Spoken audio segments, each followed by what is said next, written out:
Hi hello friends, welcome back to our channel. இன்றைக்கி நம்ம ரொம்ப டேஸ்டான ஒரு சூப்பரான புளிக்குழம்பு ரெசிபி தாங்க பார்க்க போகிறோம். என்ன புளிக்குழம்பு அப்படின்னு பார்த்தீங்கன்னா முருங்கைக்காய் புளிக்குழம்பு தாங்க பார்க்க போகிறோம். எல்லாருக்குமே பிடிச்ச முருங்கைக்காயில் தான் நான் சூப்பரான புளிக்குழம்பு ரெசிபி தான் இன்றைக்கி நம்ம ட்ரை பண்ணுறேன். ஸோ நம்ம சேனலை இப்போ தான் நீங்கள் ஃபஸ்ட் டைம் பார்க்குறீங்கன்னா சப்ஸ்கிரைப் பண்ண மறந்துடாதீங்க. வாங்க வீடியோக்குள்ளாடி போகலாம். நான் இன்றைக்கி பெரிய சைஸ் முருங்கைக்காவை தான் இந்த மாதிரி கட் பண்ணி பீஸ் போட்டு எடுத்து வச்சுருக்கேன். இது வந்து என்னென்னா ரெண்டாக கீறாமல் நான் வந்து ரவுண்டாக கட் பண்ணி எடுத்து வச்சுருக்கேன். தோல் சீவி நல்லா நீட்டாக எடுத்து வச்சுருக்கேன். ஸோ இப்போ நம்ம ஃபஸ்ட்டு வந்து அதுக்கு என்ன பண்ணலாம் அப்படின்னு பார்த்தீங்கன்னா, ஒரு பேன் எடுத்துக்கோங்க. பேனில் ஆயில் எதுவுமே ஆட் பண்ண வேண்டாம். வெறுமேனா வந்து நம்ம பேனில் வந்து ஒரு கப் ஒரு ஹாஃப் கப் வந்து தேங்காய் வந்து ஆட் பண்ணுறேன். அது கூடவே கரி லீவ்ஸ் ஆட் பண்ணிக்கோங்க. அப்புறமா 2 பல் பூண்டு, அப்புறமா ஒரு 4 சின்ன வெங்காயம், இதெல்லாம் போட்டு வறுத்தெடுத்துக்கோங்க.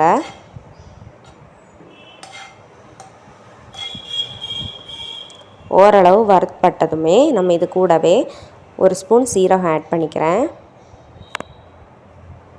ஃபஸ்ட்டே சீரகம் ஆட் பண்ணிங்கன்னா நல்லா வந்து சீரகம் வந்து நல்லா கரைஞ்சிரும், ஃப்ளேவரே வந்து சேஞ்ச் ஆயிரும். ஸோ தேங்காய் கொஞ்சம் ஆட் பண்ணி கொஞ்சம் டைம் எடுத்துகிட்டு நம்ம வந்து சீரகம் ஆட் பண்ணிங்கன்னா ஃப்ளேவர் நல்லாயிருக்கும். கூடவே 2 காஞ்ச மிளகாய் ஆட் பண்ணுறேன். அதையும் நல்லா போட்டு வறுத்தெடுத்துக்கலாம்.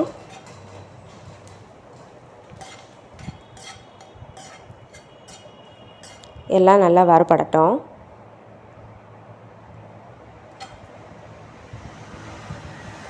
அப்புறமா ஒரு 1/4 ஸ்பூன் வந்து மஞ்சள் தூள் ஆட் பண்ணுறேன். அப்புறமா 1 ஸ்பூன் வந்து மல்லித்தூள் ஆட் பண்ணுறேன். 1 ஸ்பூன் கூடவே வந்து ஆட் பண்ணிக்கோங்க.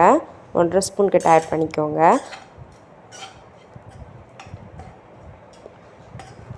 ஆல்ரெடி வந்து நான் காஞ்ச மிளகா ஆட் பண்ணியிருக்கேன். அதனால தான் வந்து நான் வந்து மிளகா வந்து ஆட் பண்ணல.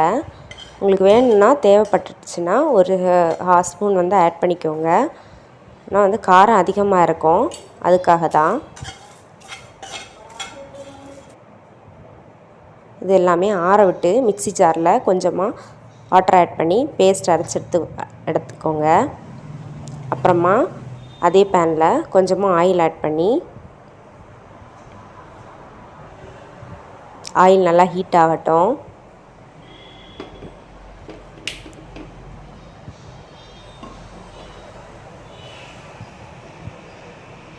ஆயில் ஹீட் ஆனதுமே கடுகு ஆட் பண்ணிக்கோங்க.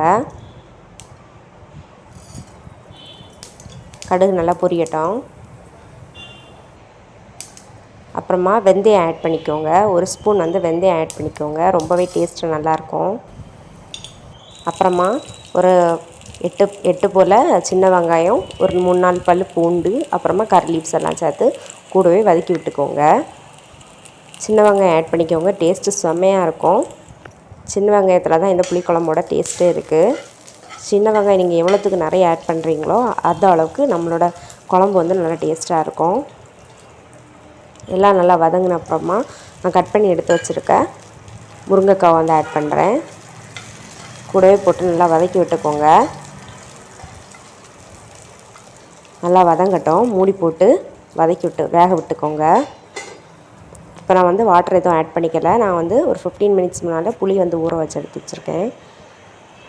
அப்புறமா ஓரளவு வதங்கின அப்புறமா நான் வந்து வச்சுருக்க புளி தண்ணியை வந்து ஆட் பண்ணுறேன். ஊற வச்சு எடுத்து வச்சுருக்க புளி தண்ணியை ஆட் பண்ணிக்கோங்க. புளி தண்ணியை ஆட் பண்ணி வேக விட்டுக்கோங்க.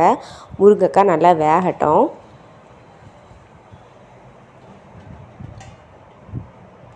ஒரு 5 மினிட்ஸ் வெந்த அப்புறமா நம்மளோட முருங்கைக்காய் வந்து அந்த புளி தண்ணியில் நல்லா வெந்திருக்கும். பார்த்திங்கன்னா தெரியும், கலர் வந்து ரொம்பவே நல்லா சேஞ்ச் ஆகிடுச்சு. நல்லா கலர் சேஞ்ச் ஆகி வர ஸ்டேஜில் நம்ம அரைச்சி வச்சுருக்க பேஸ்ட் வந்து ஆட் பண்ணிடலாம். முருங்கைக்காய், சின்ன வெங்காயம் எல்லாம் வந்து நல்லா வேகட்டும். வெந்த அப்புறமா ஆட் பண்ணிக்கோங்க. அப்போ தான் நம்ம குழம்பு வந்து நல்லா டேஸ்ட்டாக இருக்கும். இப்போ நான் அரைச்சி வச்சுருக்க பேஸ்ட் வந்து ஆட் பண்ணுறேன்.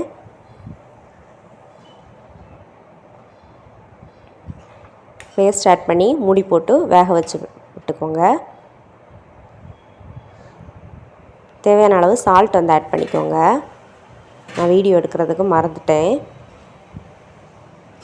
சூப்பராக வந்து வெந்துருச்சு.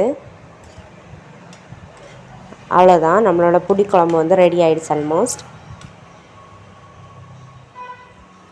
இப்போ இந்த ஸ்டேஜில் நல்லா கொதிக்கட்டும். ஒரு 3 நாள் கொதி வந்த அப்புறமா கொஞ்சமாக வந்து கரி லீவ்ஸ் ஆட் பண்ணிக்கோங்க. அதோடய ஃப்ளேவர் வந்து ரொம்ப நல்லாயிருக்கும். முருங்கைக்காய் பிடிக்காதவங்க கூட இந்த குழம்பு நீங்கள் ட்ரை பண்ணி கொடுத்தீங்கன்னா ரொம்பவே விரும்பி சாப்பிடுவாங்க. குட்டீஸுக்கு கூட நீங்கள் கொடுக்கலாம். ரொம்பவே நல்லாயிருக்கும். இந்த புளிக்குழம்பு வச்சு நிறைய சாப்பாடு சாப்பிட்லாம். சோறுக்கு இந்த புளிக்குழம்பு மட்டுமே போதும், நிறையவே சாப்பிட்லாம். ரொம்பவே டேஸ்ட்டாக இருந்துச்சு. கண்டிப்பாக இதை நீங்கள் உங்கள் வீட்டில் ட்ரை பண்ணி பாருங்கள். ட்ரை பண்ணி பார்த்து எப்படி இருந்துச்சு அப்படிங்கிறத மறக்காமல் கமெண்ட் பண்ணிக்கோங்க. ஈஸியாக சிம்பிளாக தான் இருக்குது இந்த ரெசிபி. கண்டிப்பாக நீங்கள் ட்ரை பண்ணி பாருங்கள். இந்த வீடியோ உங்களுக்கு பிடிச்சிருந்துச்சுன்னா லைக் கொடுங்க. அப்புறமா உங்கள் ஃப்ரெண்ட்ஸ் ஃபேமிலி கூட ஷேர் பண்ணிக்கோங்க. தேங்க்ஸ் ஃபார் வாட்சிங்.